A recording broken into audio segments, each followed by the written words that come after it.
Hey guys, GameBar06 here, back with another video. This time I am doing a drawing of Obito Uchiha, the past version of Obito Uchiha, not the current version of Obito Uchiha. For those of you, for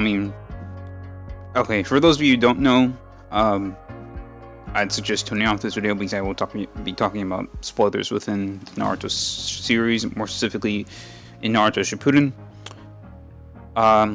For those of you who do know, now that I've given the spoiler warning for those who haven't, Obito obviously changes between the first time we ever see him within the series and when it's revealed in the series that he is indeed Toby. I forget what specific episode it is that this happens, but basically how it goes is Kakashi transports Naruto's shadow clone that prepares a Rasengan into the Kamui plane, and then the real Naruto attacks Obito's entire body, forcing Obito to use Kamui to transport his entire body to the Kamui dimension.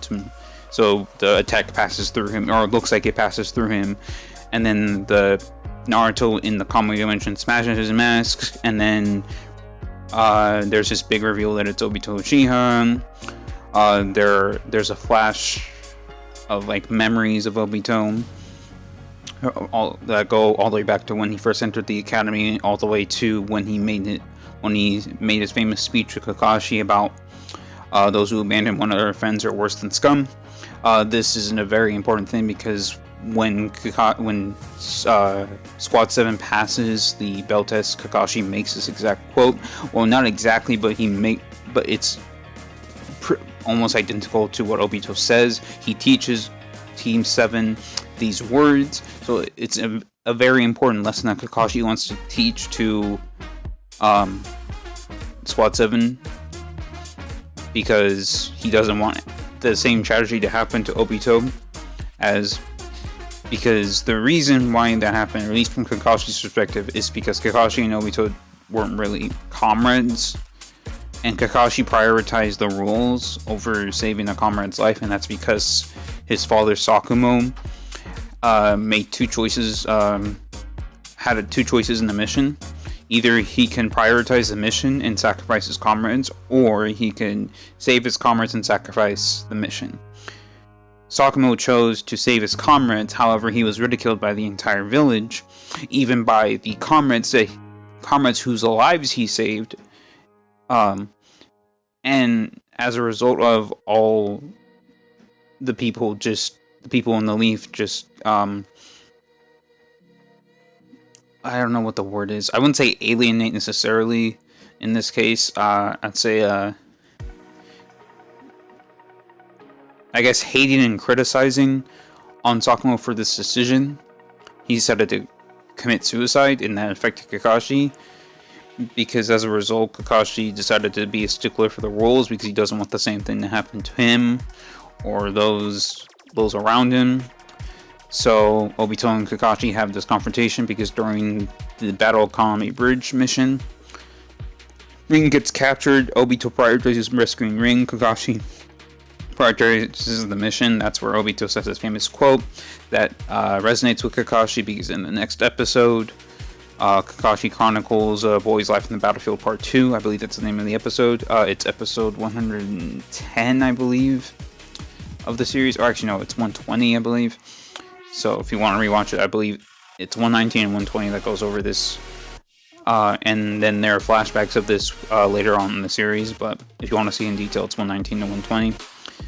So then Kakashi and Obito, they go to rescue Ring. Obito awakens his Sharingan for the first time because this time around he wants to protect his comrades, because before then he was basically a coward, and he talked a big game, but he wasn't able to. He was too scared to actually do anything.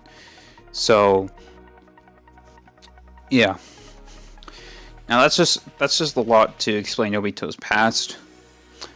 And then I will explain Obito's present a little more, maybe after I completely finish rewatching Shippuden for the third time. I've made it clear that I'm doing that right now. It's been a long going thing. I think I started in September, to be fair, like Naruto and Naruto Shippuden are combined are 720 episodes long. It takes me roughly 45 minutes to potentially an hour and a half to take notes on one complete episode. The amount of time it takes to do it depends on multiple factors.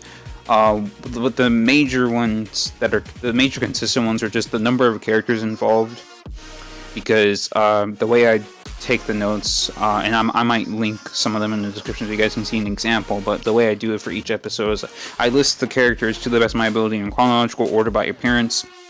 Then I write down major points. For example, I'm watching 373 right now, so the major point for the episode for a lot of the characters is the Allied forces are fighting against Madara and Obito, and then there are sub points within that. The Allied forces go charge against the Ten Tails.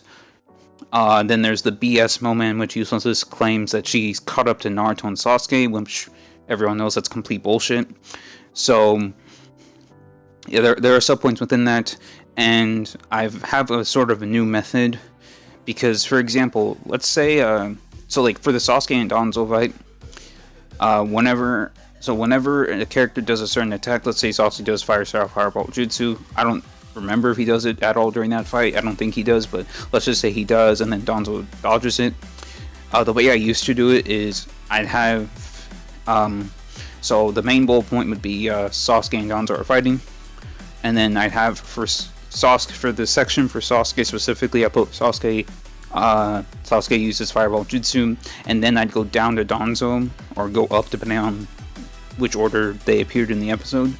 I would go to Danzo and then write down Danzo dodges Sasuke's Fireball Jutsu, but now what I do is if multiple characters are involved in one specific thing, for example, the Sasuke versus Danzo fight, I'll just write down all the stuff that goes on in the fight for one character. So Sasuke uses Fireball Jutsu, Danzo uses Nagi, etc., etc. Whatever goes on within the fight between the two of them, I'll write it all down in one sub point for that one character. So I'll write it all down for Sasuke, and then I'll just copy and paste whenever I finish that episode and put it in for Danzo, since all the same stuff would apply to him. So that way I can keep track of what the characters are doing. And the reason I'm taking notes on this is because, one, I want to, that's the main thing, and two, this will allow me to analyze the events that go on, write down the events that go on in the series in a way that I can understand. And if I ever want to go back and understand some of the messages and some of the things that go on within the series, I should be able to within my notes, and worst comes to worst, I can just rewatch the episodes. However, if I want to go back, if I want to search and figure out, if I want to search and figure out what information comes from what episodes, for example, there's in early Shippuden, there's an ending thing that explains that Kakashi became a Chunin at 6. So if I go back through my Google Doc and I want to figure out what episode that statement is made, in case someone else asks me, or I just need to know for my own sake, if me or someone else needs to know what episode that comes from, I can just go through my notes, and I know it's between episodes 1 and 50 of Shippuden. I can just search 6 years old, I can search Chunin, whatever, in my Google Doc, because Google Docs has a control F, so it makes it easy to find something you're looking for. So I can just search for that, and then I can figure out what episode it is, because I also have a section, I also have a section for each specific episode. So there's the episode, there's the character, and then there's the events that the character is involved in, and then there's the sub points that are involved within that event, or within that location, or whatever it may be. So yeah, I guess I didn't really describe too much about Obito. Like I said, once I completely finish Shippuden, or get to the point in which Obito dies, I might describe current Obito a little bit more. But I would say the past Obito is a major influence to Kakashi, and as a result, he influences a lot of Naruto and Sasuke's way of thinking throughout the series. So with that in mind, I will see you guys in the next video. I have no clue what I'm going to be drawing next, but it's probably going to be Naruto related. Peace.